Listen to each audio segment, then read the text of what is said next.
جب تک سورۃ السجدہ اور تبارک الذی بیدہ الملک نہ پڑھ لیتے۔ تو اس لیے ہم سب کے لیے بھی فائدہ اسی میں ہے کہ اس کو زبانی یاد کر لیں اور رات سونے سے پہلے پڑھنے کی عادت ڈالیں، کیونکہ ایک دن اپنے ان بستروں پر ہمیں نہیں سونا، قبروں میں جا کر سونا ہے، اور قبر ایک وحشت والی اور ایک اندھیرے والی جگہ ہے جس میں روشنی قرآن سے ہوگی۔ اس لیے رات کو سوتے وقت اس سورت کو پڑھنا اپنے اوپر لازم کر لیں۔ اور الحمدللہ اس رمضان المبارک میں میں نے اپنی بہنوں کے لیے یہ ایک تحفہ تیار کیا، جہاں پہ ہم نے یہ 3 مہینے میں قرآن تجوید و تفہیم کا کورس شروع کیا۔ وہاں پہ یہ بھی کام ایک ہم نے اللہ سبحانہ وتعالیٰ کی اذن کے ساتھ شروع کیا کہ اس سورت کی 30 ہی آیات ہیں اور ہم نے یہ اس 30 دنوں میں یاد کرنی ہے۔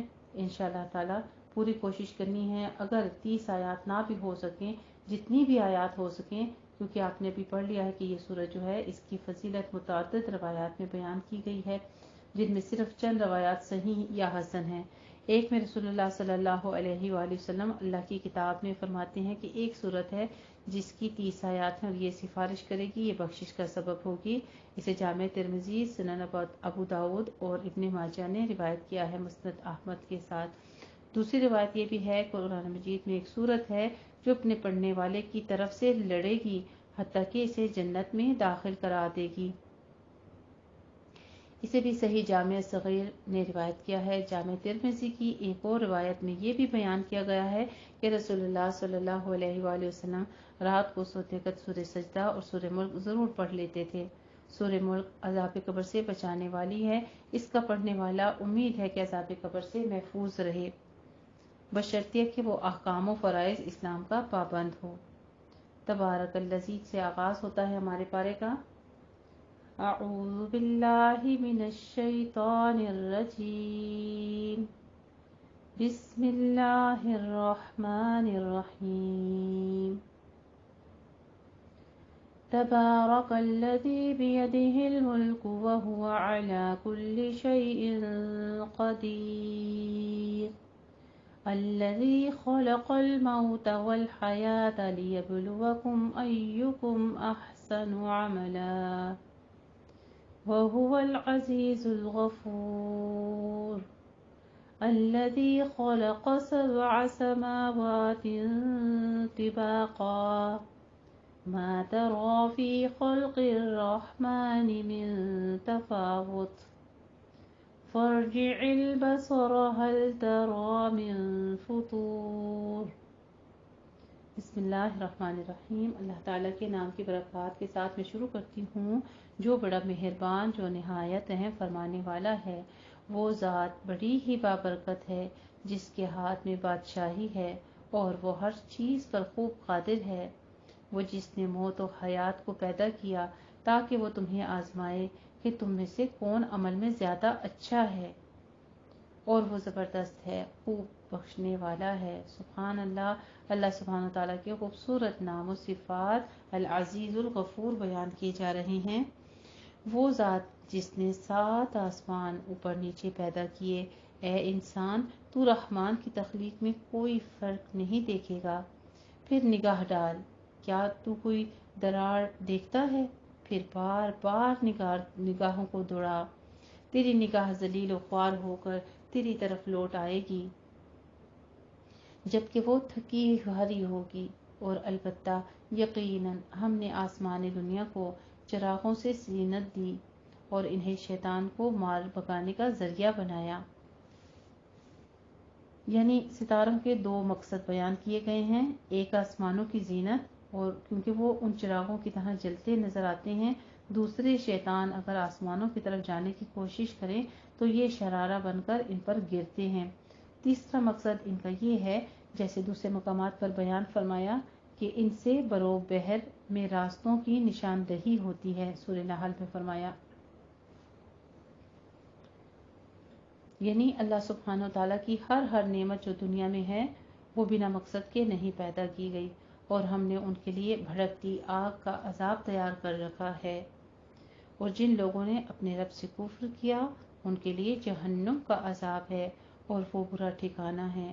جب وہ اس میں ڈالے جائیں گے تو اس کی دھاڑ سنیں گے وہ جوش مار رہی ہوگی۔ قریب ہے کہ وہ غیظ و غضب سے پھٹ پڑے یا مارے غیظ و غضب کے اس کے ایک حصے سے الگ ہو جائے۔ یہ جہنم کافروں کو دیکھ کر غضبناک ہوگا، جس کا شعور اللہ تعالیٰ اس کے اندر پیدا فرما دے گا۔ اللہ تعالیٰ کے لیے جہنم کے اندر یہ ادراک و شعور پیدا کر دینا کوئی مشکل کام نہیں۔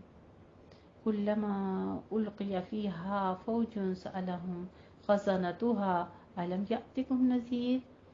جب بھی کوئی گروہ اس میں ڈالا جائے گا، اس کے داروغے ان سے پوچھیں گے کیا تمہارے پاس کوئی ڈرانے والا نہیں آیا تھا؟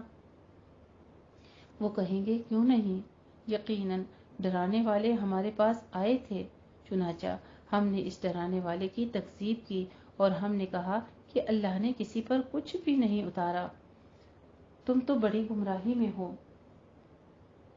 وَقَالُوا لَوْ كُنَّا نَسْمَعُ أَوْ نَعْقِلُ، اور وہ کہیں گے کاش ہم سنتے یا سمجھتے ہوتے تو ہم دوزخ والوں میں نہ ہوتے۔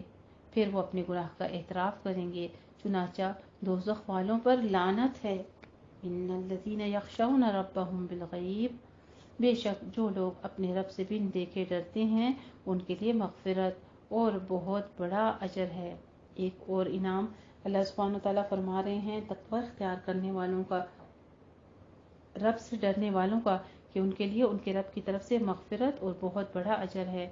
اور تم اپنی بات چھپا کر کہو یا اسے پکار کر کہو، بے شک وہ سینوں کے بھید خوب جانتا ہے۔ بھلا وہ نہ جانے گا جس نے سب کو پیدا کیا؟ اور وہی باریک بین بہت خبردار ہے، بہت باخبر ہے۔ سبحان اللہ۔ اللہ سبحانہ وتعالیٰ کے خوبصورت نام و صفات اللطیف الخبیر بیان کیے جا رہے ہیں۔ وہی ہے جس نے زمین کو تمہارے تابع کر دیا، لہٰذا تم اس کی راہوں میں چلو اور اس اللہ کے رزق میں سے کھاؤ اور اسی کی طرف جی اٹھنا ہے۔ کیا تم اس اللہ سے بے خوف ہو گئے جو آسمان میں ہے، یہ کہ تمہیں زمین میں دھنسا دے؟ تو ناگہاں وہ لرزے جاتے ہیں۔ یعنی اللہ تعالیٰ جو آسمان پر ہے، عرش پر جلوہ گر ہے، یہ کافروں کو ڈرایا جا رہا ہے اور ان کو حکم دیا جا رہا ہے کہ اللہ تمہیں زمین میں دھنسا دے گا۔ جیسا بھی ہے اللہ ہر چیز کو کرنے پر قادر ہے۔ یا تم اس اللہ سے بے خوف ہو گئے جو آسمان میں ہے، یہ کہ وہ تم پر پتھراؤ کرنے والی آندھی بھیجے، پھر جلد تم جان لو گے کہ میرا ڈرانا کیسا ہے۔ اور البتہ یقیناً تکذیب کر چکے وہ جو ان سے پہلے تھے، چنانچہ دیکھ لو میرا عذاب کیسا تھا۔ کیا انہوں نے اپنے اوپر پر پھیلا رکھے ہیں اور سکھیرتے پرندے نہیں دیکھے ہیں؟ انہیں اللہ رحمان کے سوا کوئی نہیں تھامتا، بے شک وہ ہر چیز کو دیکھ رہا ہے۔ بھلا ایسا کون ہے جو سوائے رحمان کے تمہاری فوج بن کر تمہاری مدد کرے؟ کافر تو نرے دھوکے میں ہی ہیں۔ امن ھذا الذی یرزقکم، بھلا ایسا کون ہے جو تمہیں رزق دے؟ اگر رحمان اپنا رزق روک لے، کوئی نہیں، لیکن وہ سرکشی اور حق سے گریز پر اڑے ہوئے ہیں۔ بھلا جو شخص اوندھا ہو کر اپنے چہرے کے بل چلتا ہو، وہ زیادہ ہدایت یافتہ ہے یا وہ جو بالکل سیدھا ہو، صراط مستقیم پر چلتا ہو؟ کہہ دیجئے وہی ہے جس نے تمہیں پیدا کیا اور تمہارے کان اور آنکھیں اور دل بنائے، تم کم ہی شکر ادا کرتے ہو۔ قلیلا ما تشکرون، بہت کم ہے جو تم شکر ادا کرتے ہو۔ کہہ دیجئے وہی ہے جس نے تمہیں زمین میں پھیلایا اور اسی کے حضور تم اکٹھے کیے جاؤ گے۔ اور وہ کافر کہتے ہیں کہ یہ قیامت کا وعدہ کب پورا ہوگا اگر تم سچے ہو؟ کہہ دیجئے بے شک اس کا علم تو صرف اللہ کے پاس ہے اور بس میں تو واضح طور پر ڈرانے والا ہوں۔ پھر جب وہ اسے قریب دیکھیں گے تو کافروں کے چہرے بگڑ جائیں گے اور کہا جائے گا یہی تو ہے جو تم مانگتے تھے۔ کہہ دیجئے بھلا بتاؤ تو اللہ خواہ مجھے اور ان کو جو میرے ساتھ ہیں ہلاک کر دے یا ہم پر رحم کرے تو کافروں کو دردناک عذاب ہے، پھر ان کو کون پناہ دے گا؟ قل هو الرحمن آمنا به وعلیہ توکلنا، کہہ دیجئے وہ رحمان ہے، ہم اسی پر ایمان لائے اور اسی پر ہم نے توکل کیا، چنانچہ تم جلد جان لوگے کہ کون کھلی گمراہی میں ہے۔ قل ارأیتم ان اصبح ماؤکم غورا فمن یأتیکم بماء معین، کہہ دیجئے بھلا بتاؤ تو اگر تمہارا کنویں کا پانی گہرا ہو جائے تو تمہارے پاس نتھرا جانی کرنے والا کون ہوگا، یعنی دوبارہ ایسا پانی، صاف ستھرا پانی تمہیں لا کر دینے والا کون ہوگا؟ اللہ کی ذات ہی ہے۔ اللہ یأتینا بہ وہو رب العالمین۔ الحمدللہ، یہاں پر ہماری سورہ ملک جو ہے وہ تکمیل ہوتی ہے اور سورہ قلم کا آغاز ہوتا ہے، جو کہ مکی صورت ہے اور اس کے 2 ہی رکوع ہیں اور 52 آیات ہیں۔ بسم اللہ الرحمن الرحیم۔ نون والقلم وما یسطرون۔ نون جو کہ حروف مقطعات میں سے ہے، قسم ہے قلم کی، اس کی جو وہ لکھتے ہیں۔ اے نبی کریم صلی اللہ علیہ وآلہ وسلم، آپ اپنے رب کے فضل سے مجنون نہیں ہیں۔ نون اسی طرح حروف مقطعات میں سے ہے، جیسے اس سے قبل صاد، قاف اور دیگر فواتح سورہ بھی گزر چکی ہیں۔ قلم کی قسم کھائی ہے، جس کی وجہ کیا ہے؟ اس لحاظ سے اس کی اہمیت بتائی گئی ہے کہ اس کے ذریعے سے توضیح ہوتی ہے، علم کا آغاز ہوتا ہے۔ بعض کہتے ہیں کہ اس سے مراد وہ خاص قلم ہے جسے اللہ سبحانہ وتعالیٰ نے سب سے پہلے پیدا فرمایا اور اس کو تقدیر لکھنے کا حکم دیا، چنانچہ اس نے ازل سے ابد تک ہونے والی ساری چیزیں لکھ دیں۔ اسے جامع ترمذی نے روایت کیا ہے۔ یسطرون جس قلم کا لفظ دلالت کرتا ہے، اس لیے کہ کتاب کا ذکر کاتب کے وجود کو بتاتا ہے، تو یہاں پہ قلم کا ذکر کر کے اللہ سبحانہ وتعالیٰ اصل میں اپنی ذات کے بارے میں ہی بتاتے ہیں۔ مطلب یہ ہے کہ اس کی جو بھی قسم ہے، جو لکھنے والے فرشتے ہیں ان کا بھی ذکر یعنی فرشتوں کے ذریعے سے ہوتا ہے، اس لیے ان کا بھی قسم کھائی جا رہی ہے۔ آپ صلی اللہ علیہ وآلہ وسلم کو تسلی دی جا رہی ہے، جیسے کفار و منافقین آپ کو کہا کرتے تھے کہ یہ مجنون ہیں، تو فرمایا جا رہا ہے ایک اور جگہ پر بھی، سورہ حجر میں بھی یہی ذکر آ چکا ہے کہ اے وہ شخص جس پر قرآن نازل ہوا تو مجنون نہیں ہے۔ وَإِنَّ لَكَ لَأَجْرًا غَيْرَ مَمْنُونٍ، اور بے شک آپ کے لیے البتہ بے انتہا اجر ہے اور یقیناً آپ خلق عظیم پر کاربند ہیں۔ پھر جلد ہی آپ دیکھ لیں گے اور وہ کفار بھی دیکھ لیں گے کہ تم میں سے کون دیوانہ ہے، بے شک آپ کا رب ہی اسے بہتر جانتا ہے جو اس کی راہ سے بھٹکا، اور وہی بہتر جانتا ہے ہدایت پانے والوں کو۔ فلا تطیع المکذبین، تو آپ تکذیب کرنے والوں کی اطاعت نہ کریں۔ ودوا لو تدہن فلا فیدہنون، وہ چاہتے ہیں کہ آپ کچھ نرم بنیں تو وہ بھی نرم بنیں، اور آپ ہر قسمیں کھانے والے ذلیل کی بات نہ مانیں، جو تانے دینے والے، انتہائی چغل خور ہیں، بھلائی سے روکنے والے، حد سے زیادہ گزر جانے والے، سخت گناہگار ہے، سنگ دل، اور ان سب عیوب کے سبب وہ بے نسب بھی ہے۔ یہ ان کافروں کی اخلاقی پستیوں کا ذکر ہے جن کی خاطر پیغمبر کو مداحنت کرنے سے روکا جا رہا ہے۔ یہ صفات ذمیمیہ کسی ایک شخص کی بیان کی گئی ہیں یا عام کافروں کی۔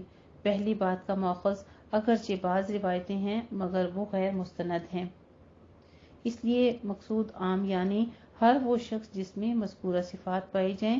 یہ مشہور بدنام آدمی جس کا ذکر بھی کیا جا رہا ہے، اس کی طرف بھی رائج ہے۔ ولد الحرام یا مشہور و بدنام آدمی جو تھا، اس کا ذکر ہے جو بھی کافروں میں سے ہو۔ ان کان ذا مال و بنین اذا تتلی علیہ آیاتنا قال اساطیر الاولین، جب اس پر ہماری آیات تلاوت کی جاتی ہیں تو کہتا ہے یہ پہلوں کے افسانے ہیں، ہم جلد اسے اس کی سونڈ یعنی ناک پر داغ لگائیں گے۔ بے شک ہم نے انہیں آزمایا جیسے ہم نے باغ والوں کو آزمایا تھا۔ باغ والوں کا یہاں پہ ذکر ہم پہلے بھی پڑھ چکے ہیں، یہاں پہ پھر آتا ہے کہ ان کا قصہ عربوں میں مشہور تھا۔ یہ باغ سنا یعنی یمن سے 2 فاصلے پر تھے۔ اس کا مالک اس کی پیداوار میں سے غربا و مساکین پر بھی خرچ کرتا تھا، لیکن اس کے مرنے کے بعد جب اس کی اولاد اس کی وارث بنی تو انہوں نے کہا کہ ہمارے تو اپنے اخراجات ہی بمشکل پورے ہوتے ہیں، ہم اس کی آمدنی میں سے مساکین اور سائلین کو کس طرح دیں؟ چنانچہ اللہ تعالیٰ نے اس باغ کو تباہ ہی کر دیا۔ کہتے ہیں کہ یہ واقعہ حضرت عیسیٰ علیہ السلام کے آسمان پر اٹھائے جانے کے تھوڑے عرصے کے بعد ہی پیش آیا تھا۔ یہ ساری تفصیلی روایات کی ہے، تو انشاءاللہ تعالیٰ ہم پھر کسی وقت اس کو آگے مزید ڈیٹیل کے ساتھ پڑھیں گے۔ آگے فرماتے ہیں لَيَصْرِمُنَّهَا مُصْبِحِينَ، جب انہوں نے قسم کھائی کہ البتہ صبح ہوتے اس کے پھل کو ضرور توڑ لیں گے، اور وہ انشاءاللہ نہیں کہہ رہے تھے، تو آپ کے رب کی طرف سے کوئی پھرنے والا عذاب اس باغ پر پھر گیا جبکہ وہ سو رہے تھے، پھر وہ باغ کٹی ہوئی کھیتی ہو گیا۔ پھر صبح ہوتے ہی انہوں نے کہا ایک دوسرے کو پکارتے ہوئے کہ تم اپنی کھیتی پر صبح سویرے چلو اگر تمہیں پھل توڑنا ہے۔ چنانچہ وہ چل پڑے، اور آپس میں چپکے چپکے کہہ رہے تھے کہ آج تمہارے باغ میں سے کوئی مسکین داخل نہ ہونے پائے، اور وہ صبح سویرے یہ سوچ کر لپکتے گئے کہ وہ مسکینوں کو روکنے پر قادر ہیں۔ پھر جب انہوں نے باغ دیکھا تو کہا یقیناً ہم راہ بھول گئے ہیں، نہیں بلکہ ہم تو محروم کر دیے گئے ہیں۔ ان کا بہترین ان میں سے ایک تھا بھائی، وہ کہنے لگا کیا میں نے تمہیں نہیں کہا تھا کہ تم تسبیح کیوں نہیں کرتے؟ انہوں نے کہا پاک ہے، ساتھ ہی اقرار کر لیا سبحان ربنا انا کنا ظالمین، بے شک پاک ہے رب ہمارا، ہم ہی تھے ظالم، اپنے اوپر ظلم کرنے والے۔ پھر وہ ایک دوسرے کی طرف منہ کر کے ملامت کرنے لگے اور کہنے لگے ہائے افسوس ہم پر، بے شک ہم ہی سرکش تھے، شاید ہمارا رب بدلے میں اس سے بہتر ہمیں دے دیتا، بے شک ہم اپنے رب کی طرف رغبت کرنے والے ہیں۔ کذالک العذاب، اسی طرح عذاب ہوتا ہے۔ دیکھ لیجئے اللہ کی راہ میں روکنے والوں کا انجام کیسا ہوتا ہے۔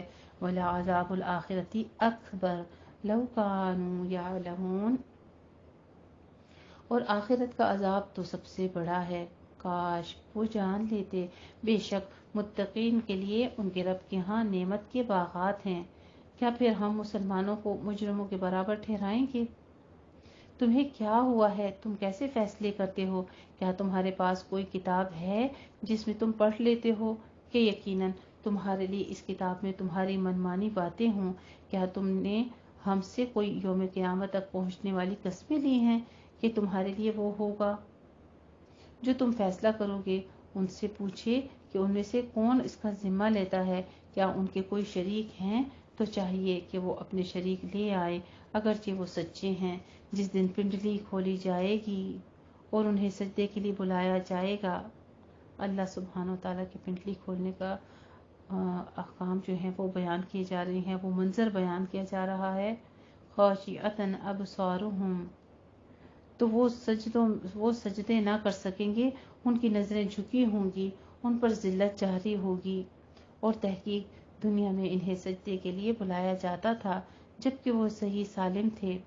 بعض نے کہا کہ کشف ساق سے مراد قیامت کے شدائد اور اس کی ہولناکیاں لی گئی ہیں، یہ درست نہیں ہے۔ ایک حدیث شریف میں یہ بھی آتا ہے کہ قیامت والے دن اللہ اپنی پنڈلی کھولیں گے جس طرح اس کی شان کے لائق ہے، تو ہر مومن عورت اور مرد اس کے سامنے سجدہ ریز ہو جائیں گے، لیکن وہ لوگ باقی رہ جائیں گے جو دکھلاوے اور شہرت کے لیے سجدے کرتے تھے۔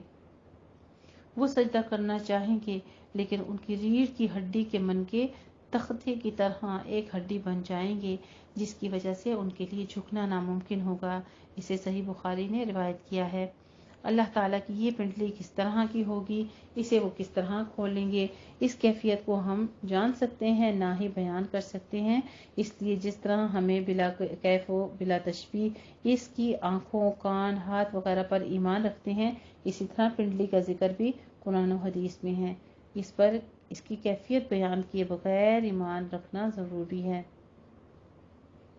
اور یہی سلف اور محدثین کا مسلک ہے۔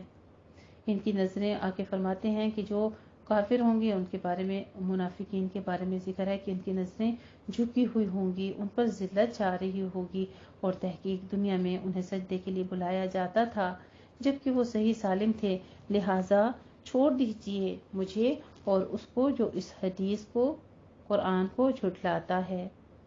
ہم انہیں آہستہ آہستہ تباہی کی طرف لے جائیں گے، اس طرح کہ انہیں علم تک نہ ہوگا۔ وَأُمْلِي لَهُمْ، اور میں انہیں ڈھیل دیتا ہوں، بے شک میری تدبیر انتہائی پختہ ہے۔ اے نبی کریم صلی اللہ علیہ وآلہ وسلم، کیا آپ ان سے اجر مانگتے ہیں جو وہ چٹی کے بوجھ سے دیے جا رہے ہیں؟ کیا ان کے پاس علم غیب ہے تو وہ اس سے لکھ لاتے ہیں؟ چنانچہ آپ اپنے رب کے حکم کے لیے صبر کیجیے اور مچھلی والے یونس علیہ السلام کی طرح نہ ہو جائیے جس وقت اس نے اللہ کو پکارا تھا جب وہ غم سے بھرا ہوا تھا۔ اگر اس کے رب کا احسان اسے نہ سنبھالتا تو وہ چٹیل میدان میں بھٹکتا پھرتا اور وہیں پر پھینکا جاتا جبکہ وہ مذموم ہوتا۔ پھر اس کے رب نے اسے نوازا اور اس کو صالحین میں شامل فرما دیا۔ وَإِن يَكَادُ الَّذِينَ كَفَرُوا لَيُزْلِقُونَكَ بِأَبْصَارِهِمْ لَمَّا سَمِعُوا الذِّكْرَ وَيَقُولُونَ إِنَّهُ لَمَجْنُونٌ وَمَا هُوَ إِلَّا ذِكْرٌ لِلْعَالَمِينَ، اور بلا شبہ قریب ہے کہ کافر لوگ اپنی بری نظروں سے آپ کو پھسلا دیں گے جبکہ وہ یہ ذکر قرآن سنتے ہیں اور کہتے ہیں کہ بے شک وہ تو یقیناً دیوانہ ہے، اور یہ قرآن تو تمام جہان والوں کے لیے نصیحت ہے۔ اسی لیے رسول اللہ صلی اللہ علیہ وآلہ وسلم نے فرمایا کہ کوئی شخص میرے بارے میں یہ نہ کہے کہ میں یونس بن متی سے بہتر ہوں، اسے صحیح مسلم نے روایت کیا ہے۔ اور یعنی اگر آپ اللہ کی حمایت و حفاظت آپ کے ساتھ نہ ہوتی تو ان کفار کی حاسدانہ نظروں سے آپ نظر بد کا شکار ہو جاتے، یعنی ان کی نظر آپ کو لگ جاتی۔ امام ابن کثیر رحمہ اللہ تعالیٰ نے اسی کا یہی مفہوم بیان کیا ہے۔ مزید لکھتے ہیں، یہ اس بات کی دلیل ہے کہ نظر کا لگ جانا اور اس کا دوسروں پر اللہ کے حکم سے اثر انداز ہونا حق ہے، جیسا کہ متعدد احادیث سے یہ بھی بات ثابت ہے۔ چنانچہ احادیث میں اس سے بچنے کے لیے دعائیں بھی بیان کی گئی ہیں، اور یہ بھی تاکید کی گئی ہے کہ جب تمہیں کوئی چیز اچھی لگے تو ماشاء اللہ یا بارک اللہ کہا کرو تاکہ اسے نظر نہ لگے۔ اسی طرح کسی کی نظر لگ جائے تو فرمایا اسے غسل کروا کر اس کا پانی اس شخص پر ڈالے جس کو نظر لگی ہے۔ اور انشاءاللہ تعالیٰ اس کی تفسیر جو ہے ابن کثیر میں موجود ہے، وہ ہم پھر کسی وقت پڑھیں گے۔ اور یہاں پر حضرت نبی کریم صلی اللہ علیہ وآلہ وسلم کو بتایا جا رہا ہے کہ حسد کے طور پر بھی اس غرض سے بھی لوگ اس قرآن سے متاثر نہیں ہوں گے بلکہ اس سے دور ہی رہیں گے، یعنی آنکھوں کے ذریعے سے بھی یہ کفار نبی کریم صلی اللہ علیہ وآلہ وسلم کو نقصان پہنچانے کی کوشش کرتے اور زبانوں سے بھی آپ کو ایذا پہنچاتے اور آپ کے دل کو مجرور کرتے۔ جب یہ واقعہ ہے کہ یہ قرآن جن و انس کی ہدایت اور رہنمائی کے لیے آیا ہے تو پھر اس کو لانے والا اور بیان کرنے والا مجنون دیوانہ کس طرح ہو سکتا ہے؟ یہ تو صرف نصیحت ہے تمام جہان والوں کے لیے۔ الحمدللہ یہاں پر ہمارا پہلا ربع مکمل ہوتا ہے سورہ قلم پر، آیت نمبر 52 پر۔ جزاک اللہ احسن الجزا۔